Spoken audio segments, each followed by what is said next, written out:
Aquí comienza Periodismo en Clave Internacional.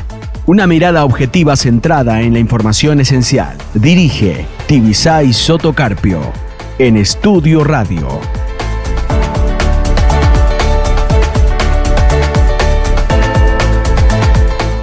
Dicen que las mentiras tienen patas cortas. El presidente del Consejo Nacional Electoral de Venezuela, Elvis Amoroso, no imaginó la que se le venía encima cuando anunció ganador de las elecciones del 28 de julio al presidente Nicolás Maduro. Lo hizo luego de informar que el llamado poder electoral había solventado, y esta palabra es clave, solventado una agresión del sistema de transmisión de datos que retardó el anuncio de los resultados. Tras dar la victoria a Maduro, Amoroso solicitó al fiscal general esa misma madrugada iniciar una investigación sobre lo que llamó acciones terroristas contra el sistema electoral, los centros de votación y hasta contra los mismos funcionarios.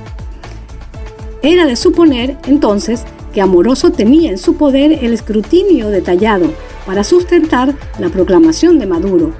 La oposición esperaba que lo publicara en la página web del organismo para verificar los resultados. Eso nunca sucedió. Además, ni a Amoroso ni a ningún otro rector del CNE se le vio más la cara. La página web del pomposamente llamado Poder Electoral sigue inactiva y las puertas del organismo cerradas. Tampoco el CNE realizó las auditorías previstas en el cronograma electoral. El gobierno tal vez pensó que los partidos de oposición aceptarían sin chistar el informe de Amoroso, porque además sus dirigentes estarían más preocupados por la amenaza a su seguridad que podría significar la investigación de la Fiscalía. Y es que en los últimos años, cualquier petición pública de los dirigentes del gobierno al fiscal, llamado también Poder Ciudadano, es acatada ipso facto. Pero la oposición no actuó como esperaba el oficialismo. Exigió al CNE que publicara los resultados detallados y, como no lo hizo, publicó en internet las actas que recibieron sus testigos. Aún siguen publicadas estas actas a la vista de todos, incluidos los observadores internacionales, algunos invitados oficiales como el Centro Carter. Otro candidato opositor y ex rector del CNE, Enrique Márquez, aseguró que el informe que leyó el presidente del CNE no salió de la sala de totalizaciones de ese organismo, en la que él mismo se encontraba como testigo.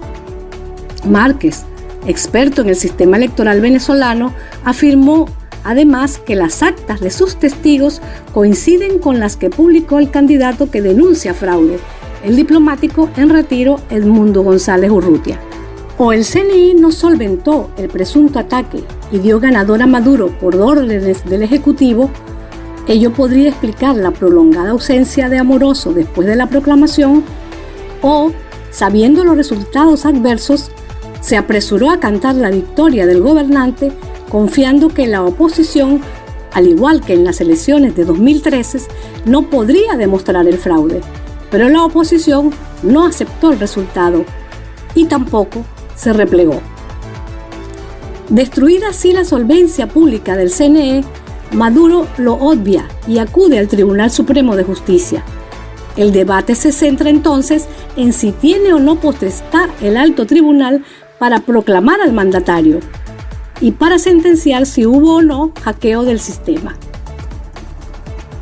El CNE y el mismo gobierno insistió hasta el cansancio antes de las elecciones en que el sistema era invulnerable.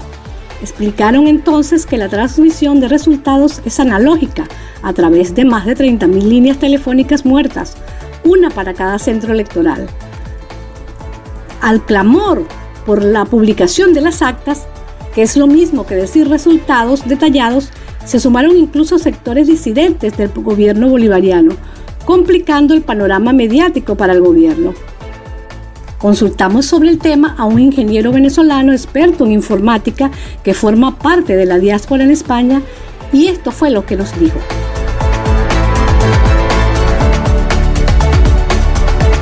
Hola Tisa, espero que te encuentres bien.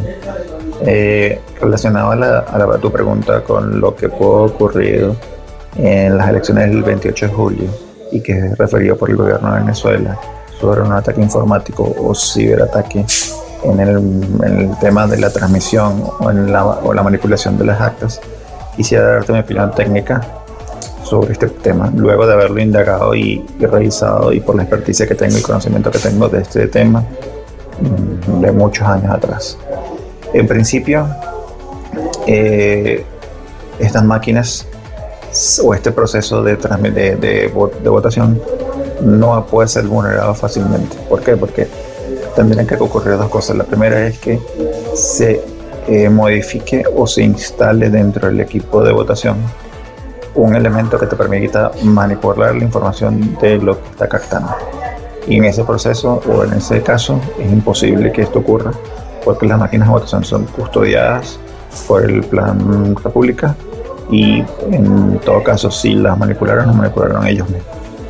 El segundo escenario que puede ocurrir es que en el canal de transmisión que está custodiado por la empresa de telefonía pública CanTV se ocurra algo o que se descifre la codificación con la que viene encriptada la información desde los diferentes colegios electorales hasta la sede principal del CNE, hecho que también es prácticamente imposible porque el proceso de codificar el cifrado de esa transmisión es sumamente complejo y tendrían que conocer la información o deberían conocer las llaves de seguridad que están asociadas a eso.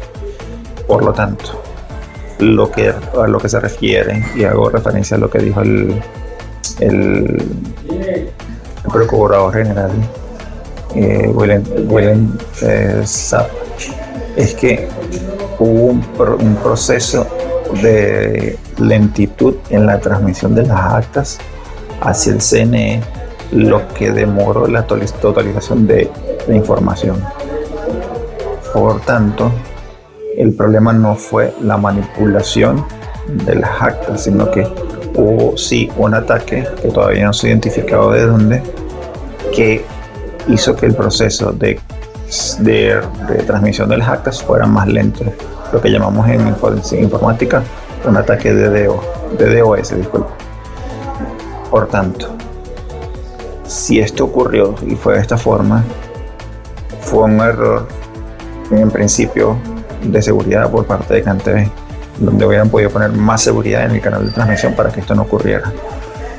Y lo segundo es que si esto ocurrió el 28 de julio, lo que desde esa fecha hasta hoy ya podrían haber transmitido todas las actas y además de eso tienen el respaldo de las que son físicas y que se le entrega a cada uno de los componentes que forman parte de la mesa de votación. Por lo tanto, los argumentos del gobierno para no contabilizar los votos del 28 de julio no tienen ningún tipo de sustento tecnológico. Y como dice el Centro Carter, básicamente no las tienen o simplemente no están dispuestas a entregarlas para que se demuestre que perdieron las elecciones. Desde el punto de vista tecnológico, los argumentos no son sustentables. Bueno, espero que esto te haya ayudado y cualquier cosa quedo a disposición de cualquier otra pregunta que necesites sobre. Por otro lado, las ONG de derechos humanos en Venezuela siguen trabajando activamente en la atención de las víctimas de la represión que ha golpeado tanto a dirigentes políticos como a miembros del equipo de la líder opositora María Corina Machado, a sus testigos de mesa, a periodistas y personas que usan las redes sociales. La ONG Foro Penal ya identificó a 1.315 detenidos, entre los cuales figuran 117 menores, 177 mujeres y 17 personas con discapacidad. Más grave aún, la detención de al menos 14 personas pertenecientes a diferentes etnias indígenas. Algunos detenidos son puestos en libertad después de días, pero con el llamado régimen de presentación, semanal o mensual, ante el tribunal. Es una vieja práctica que tal vez haga de este país no solo el de mayor cantidad de imputados por terrorismo per cápita, como dije en un comentario pasado, sino el de mayor cantidad de enjuiciados políticos con este régimen de presentación. Y es que algunos juicios nunca terminan y los imputados quedan en el limbo por años, con sus derechos limitados, tales como prohibición de declarar, de salir del país, de reunión, entre otras.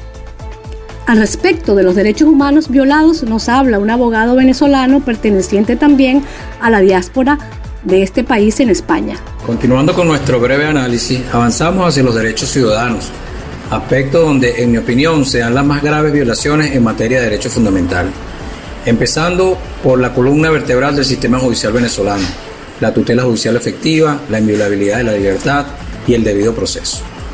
La primera está regulada en el artículo 26 de la Constitución y tiene por objeto garantizar el acceso a una justicia imparcial, transparente, autónoma y en igualdad de condiciones, situación que no se ha cumplido en ningún proceso judicial penal a partir del 28 de julio, porque no se están haciendo procesos judiciales justos. En primer lugar, porque todas las personas detenidas están siendo procesadas por un tribunal con competencia en terrorismo, delito gravísimo que contempla una pena mínima de 25 años y una máxima de 30 años de prisión, y sin derecho a beneficios procesales como por ejemplo una fianza o la libertad condicional. Sin menoscabo del hecho cierto de que los jueces con competencia en terrorismo a nivel nacional cumplen órdenes directas del régimen que les obliga no solo a mantener privados de libertad a los detenidos, sino a imponerles la pena máxima como castigo por manifestarse en contra del gobierno, sea en una manifestación pública o a través de un mensaje o audio en redes sociales. La inviolabilidad de la libertad la ordena el artículo 44 constitucional y establece principalmente que nadie puede ser detenido sin una orden judicial, salvo que sea sorprendido infraganti cometiendo un delito tipificado en la ley penal, y esta acepción tiene sus características propias. Por otro lado, el detenido tiene derecho a comunicarse con sus familiares y con su abogado de confianza, y estos tienen derecho a saber el sitio de reclusión del detenido. Todos estos derechos han sido violados una y otra vez con cada detención arbitraria que ha ejecutado el régimen a través de los cuerpos policiales, los grupos civiles paramilitares a su servicio y el grupo élite cubano que actúa ilegalmente en el país.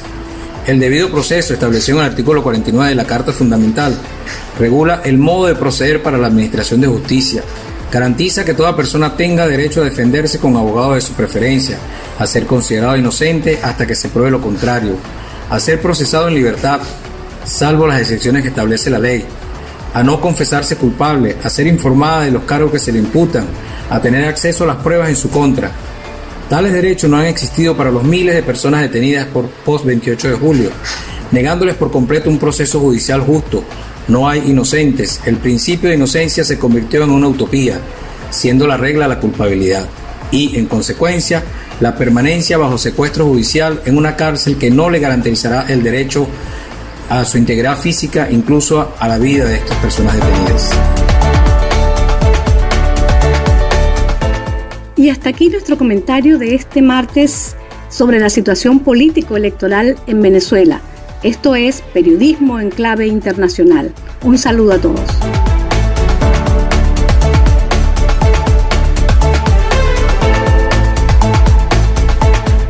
Esto fue Periodismo en Clave Internacional. Síguenos en estudioradio.online.